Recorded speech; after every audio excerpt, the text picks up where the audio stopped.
Hey guys, Jason Wheeler here, one of the pastors at North Park Church in Columbus, Nebraska, and I am very gratefully bringing your life group lesson to you again for the week. And this week, we're still in our Kingdom series. I'm sure you guys know that, which is our study through the book of Matthew, what it looks like for kingdom people in the world. And we are in another mini series here. Now, remember, we're going through specifically the Sermon on the Mount right now. And that's Jesus's largest recording sermon for us in the recorded sermon for us in the Bible. And this is part 4 of a mini series within our kingdom series that we're calling Righteousness and Religion. And by religion, remember that we mean the practice of our faith, practice of our righteousness. And this week we're talking about fasting. Quite a subject, right? So we are at Matthew chapter 6, verses 16 through 18. So you guys should have your Bibles open there. Go ahead and follow along with me as I read these verses out loud, and then we will jump into our discussion questions. So again, this is Jesus speaking in Matthew 6, verses 16 through 18. He says, "And when you fast, do not look gloomy like the hypocrites, for they disfigure their faces, that their fasting may be seen by others. Truly I say to you, they have received their reward. But when you fast, anoint your head and wash your face, that your fasting may not be seen by others, but by your Father who is in secret. And your Father who sees in secret will reward you." Okay, some very interesting verses there. So, for question 1, what stands out to you from these key verses and why? Go ahead and talk about that now.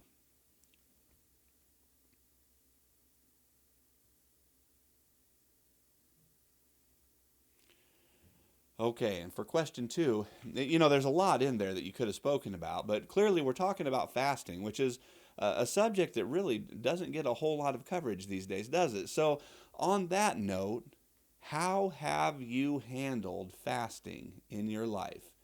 Be honest about that and talk about that now.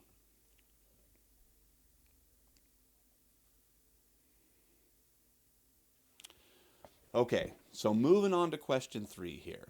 We see that Jesus says in the key verses, don't look gloomy like the hypocrites. They disfigure their faces that their fasting may be seen by others. So once again, these hypocrites, and of course it's the Pharisees that has specifically in mind when he's talking about the hypocrites.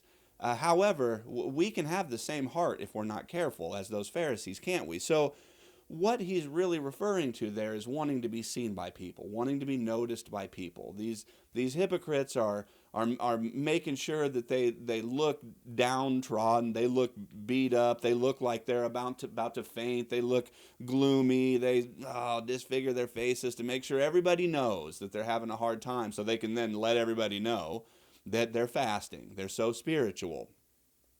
So for question 3, two-parter here.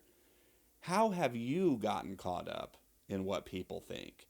It's impossible for me not to think about Facebook when I read these verses because all that, well, not all, but a vast majority, 99% of what I see on Facebook are posts that are the equivalent of people disfiguring their faces to be seen by others, wanting others to feel sorry for them. So, maybe it's Facebook, maybe it's at work, maybe it's with your family, but how have you gotten caught up in what people think?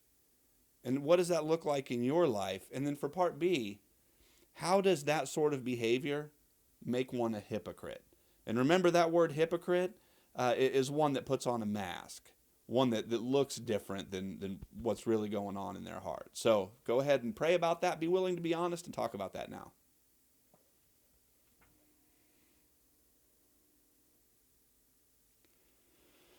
Okay, and for question 4 here, remember the definition of fasting that Pastor Lynn gave us was losing something in order to gain something of greater value, right? So the example that Jesus is using is fasting from food. Of course, we see that example countless times in the Bible, and I want to caution you here. Now, we can fast from more than just food, can't we? We can fast from video games. We can fast from movies. We can fast from music. We can fast from all kinds of things, which would be just kind of sacrificing something that's not sin, but sacrificing it in order to get closer to God. That being said, we don't want to absolutely discount or dismiss fasting from food by substituting that with something else. Now, it's still very important that we get a hold of the necessity of fasting from food specifically. But that being said, you can fast from any number of things. So for question 4 here, can you give a specific example of a way that you have fasted, in a way that you have lost, sacrificed, suffered intentionally in order to gain something of God that is of more value? Go ahead and pray about that and talk about that now.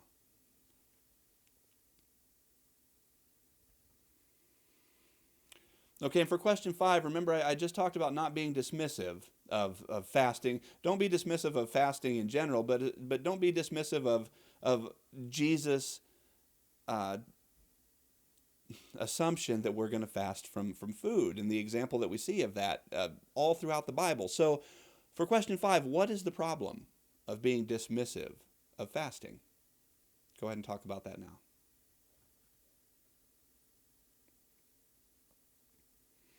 Okay, hopefully you got some good insight there that's encouraging, that's convicting, because I know that this is a subject that all of us need to really get into our heart more solidly and be willing to apply the proper way more than we do. And then the problem with being dismissive of this is, first of all, it's assumed that we're going to do it, right? We see that Jesus says when you fast. But also, being dismissive of fasting is really indicative of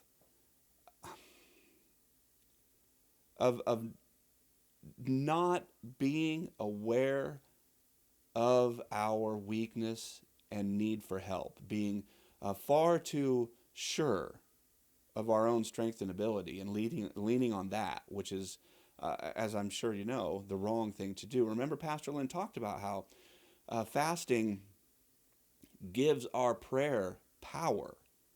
It amplifies things. So being dismissive of this sort of reward, this sort of certainty, is to really, really be standing on one's own ability as though the help is not necessary, which I'm sure you can see is an arrogant, dangerous thing to do. So for many reasons, we don't want to be dismissive of fasting. And for question 6, remember one of the things that Pastor Lynn asked in this message is, who or what should you be fasting for right now? What's going on in your life that needs some additional support from God with? What person, what situation is in your life right now that would really, really benefit from fasting? Who or what should you be fasting for right now? And then, will you do that? Well, that's it for this week, guys. I know I've had a good time. I hope that you have as well. And Lord willing, I'll be back with you next week.